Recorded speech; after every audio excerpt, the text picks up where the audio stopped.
Hey, you, what's the deal?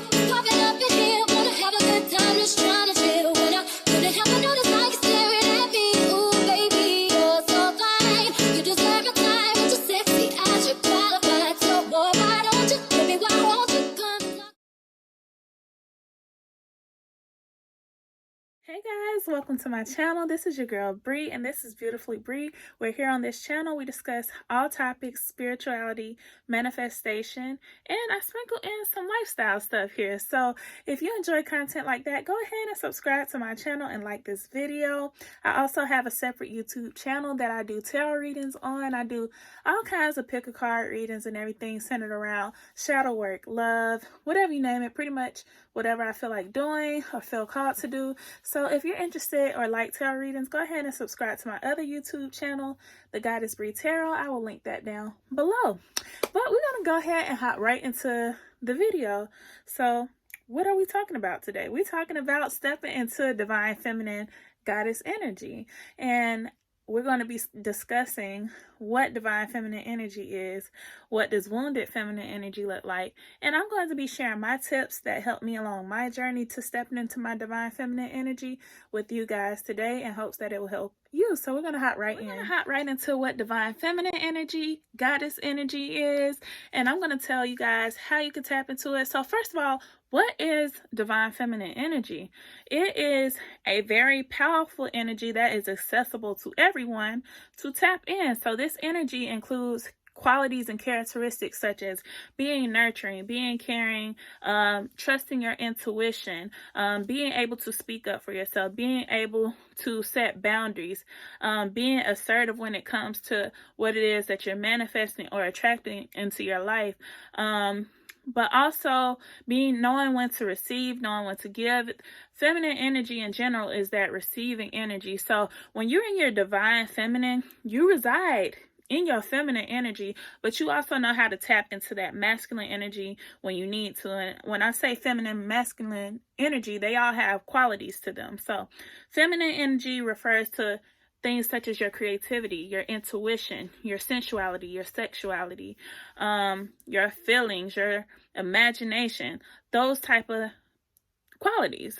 And your masculine energy is going to be more associated with your logic, with taking action, with setting boundaries, that assertiveness. So that's what I mean when I say it's a good mix of those energies where you're residing in your feminine energy, but you're also able to tap into that masculine energy. Do y'all follow me? You getting me? You hearing me? So let's talk about what a wounded feminine is like. I think all women have experienced their wounded feminine, and this is brought on by societal conditioning, as well as just things that happen in our family, traumas that you experience. So wounded feminine energy can manifest as insecurity, codependency, not being able to speak up for yourself, not being able to set boundaries, not being able to be assertive and go after your goals, over giving, or some people not giving enough. But come on, let's be real. Most of us over giving, okay? So it's like, so that's that wounded feminine energy, low self-worth, low self-confidence. So we all, like I said, I think all women have dealt with this. I have dealt with it. And now I'm going to share some tips for how I was able to overcome that energy and step into my divine feminine energy, because stepping into my divine feminine energy has really helped me. Has really changed the game. I've been able to tap more into my creativity and create businesses for myself, as well as just empower myself and become more confident overall, okay, and attract the things that I'm manifesting. I'm able to attract more into my life. So I'm going to share with you guys how I was able to do that and what I think will help you. Tip number 1. First of all, I'm spiritual, so of course this is going to be a spiritual tip. And I want you to realize that you are connected to the source. You guys are a spiritual being having a human experience. Therefore, you are connected to the divine source, the divine creator, God, whatever you want to call that energy, you're connected. So do you know how powerful you are being connected to that? Do you know that you're here to co-create the life that you want to live? It is your divine birthright to live a life of happiness, joy, peace, abundance, prosperity. And you have the power to create that for yourself, okay? So it's about accepting that personal power that you have as a divine creator in your life. Like, you're here to make your life what you want it to be. And so owning that power within yourself is very important. And that is my first tip, to realize that you are powerful, that you do create your reality. Whether you believe it or not, by your thoughts, your beliefs, how you feel, what you assume about life is how you create your reality. So you need to understand your power as far as manifestation goes, and just energy in general. You need to understand your energy, okay? It's divine, okay? So my next tip is shadow work. Shadow work, shadow work, shadow work. I cannot stress this enough. I don't even know how people be spiritual and not doing shadow work, like cognitive dissonance or something. I don't know. Y'all do not pay me no attention. But anyway, shadow work is so important. Was so important in my journey to becoming divine feminine, because what shadow work does is it brings the unconscious into your conscious mind. So the qualities about yourself that you've been suppressing, the emotions and stuff that you've been suppressing, they, even though you don't acknowledge them or you don't recognize them, they are still there, and they are affecting the way you behave. They're affecting the way you think. They're affecting what you're feeling. So it's important to unpack what's going on in your subconscious mind so that you can heal those things, release those things, and make way for new self-concept or a new way of viewing yourself. And you can also transmute that energy to help empower you on the next step of your journey. So shadow work is top tier important, and it's always shadow work to do, but it definitely helps you along your journey. It helps you just heal in general so that you can open your mind to experiencing more, to seeing yourself in a different light, to changing your perspective on yourself and on life in general. So shadow work is a real game changer. It helps you also know your triggers and stuff like that, and understand why you triggered. It gets to those root causes. So yeah, shadow work is non-negotiable, okay? Because you need to get rid of those things that make you feel insecure, those things that make you not feel like you're worthy or not enough or whatever. They gotta go, okay? Period. They gotta go. So that is my second tip. My third tip, mindset shifts, okay? Mindset shifts. Shifting your mentality from scarcity to abundance, game changer, okay? Being able to shift your mindset is so important to this goddess energy, because it is a mindset. It is an energy that you take on as a mindset. So shifting from scarcity to abundance. Scarcity says, I don't have enough. There's not enough time. There's not enough money. There's not enough opportunities. There's not enough resources. It's living in that constant state of lack. And you know what lack manifests? More lack. You're going to manifest more lack living in that scarcity mindset. My tongue is getting tired talking to y'all because I'm trying to tell y'all some truth here. But when you shift to abundance, you're able to really see opportunities that you weren't able to see before. You're able to have this growth mentality, because that's what abundance mindset is, this growth mentality, knowing that there are enough opportunities, knowing that everybody can win, everybody can eat, there is more than enough, knowing that even if you're not where you want to be and you're comparing yourself to somebody not feeling good enough, that you can recognize within yourself or in your craft, I want to grow in this area, and know that you can grow in this area. Like, you're not limited. In fact, we're all limitless, okay? In fact, we're all limitless. So it's kind of like you have to make that shift so you can see those opportunities for yourself. Personally, for me, when I made that shift, I was able to see opportunities I didn't even imagine being available for me.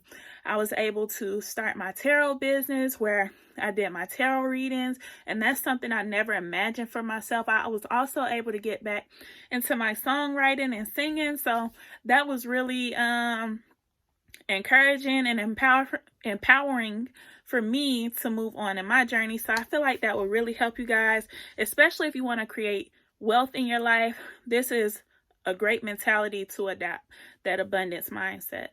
So we're going to get into number 4. This is number 4, right? This is number 4 today, okay? So my 4th tip is going to be journaling and getting to know yourself. Journaling is one of my favorite things to do because I'm able to know on a consistent basis what I'm thinking, how I'm feeling, what's bothering me, what's going through my mind, what I'm going through. And it allows me to kind of self-evaluate and self-reflect and get to know myself on a deeper level to understand what it is that I need, what it is that I want, what it is that I'm feeling, why I'm feeling this way. It helps me connect to myself on that deeper level. So it's kind of like you need that so you can connect to yourself, as well as getting to know yourself, being curious, trying new things to see, what do you like? What do you need? What do you want? In order to manifest, you need to know what you want anyway. And it's like getting to know yourself better. You're able to direct your energy in a more intentional way towards getting what it is that you want. But you have to know yourself. Knowing thyself should have been number 1, because knowing thyself is key. You need to know yourself for anything, even in your relationships, platonic or romantic, to be able to communicate your needs, your wants, to be able to communicate your feelings and all of that. But you need to know yourself and understand yourself on that deep level. So my next tip, number 5, is to embrace sensuality and sexuality. Connect with your sensuality, okay? Sensuality, when I'm talking about sensuality, I mean your 5 senses. Sight, smell, taste, hearing, and touch. You need to awaken your senses. So some ways I do that is I light my candles, my incense, I listen to music, I may dance, you can get massages, whatever you want to do to awaken those senses. Connecting with your sensuality and sexuality helps you adjust and get comfortable with pleasure. Pleasure is a lifestyle, okay? Life is meant to feel good. It shouldn't always be suffering and stuff. So you need to get comfortable with pleasure by making it an everyday part of your life. So that also means getting to know yourself on a sexual level. Ladies, come on in here. Come on in here. Do not be giving your power away to these men to please you.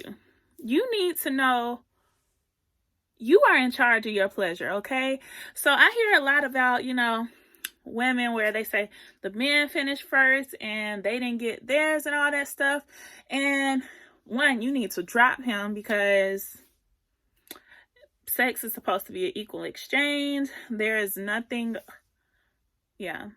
reason to be having sex with anybody who's not pleasing you. Anywho, back to what I was saying, but you need to experience that pleasure on your own, get to know your own body, what feels good to you. So not only can you communicate that to somebody else, but it's also helping you to become more confident in your body and your sexuality. And with that, you are also able to embody more confidence just in general by accepting your sexuality. You can tap into that energy and it helps you have that confidence within yourself, okay? So getting tapped into your sensuality and sexuality is bomb, okay? And so my last tip, guys, to help you tap into your divine feminine energy is to channel creativity. Creativity is a big part of divine feminine, and yeah, you got to channel it. For me, I channel it through my music. I channel it through my businesses, my tarot businesses, creating content like this for you guys. This is how I channel my creativity, but you can channel that in so many ways. You can channel that through music, art, fashion, hair, makeup, painting, drawing, whatever is your creative outlet, your creative channel. That is how you need to be channeling your creativity, because not only does it get you in the flow of divine feminine, but it's also an amazing stress reliever, amazing way to release emotions as well. So connecting with that creativity will definitely put you in that divine feminine flow, and I highly recommend it. So guys, these are all the tips I have for you. I hope this video was very helpful. I hope my tips help you guys out. If you like this video and want to see more, go ahead, like, comment, share, and subscribe. Let me know down below what you guys think, and I will catch you in my next video. Bye.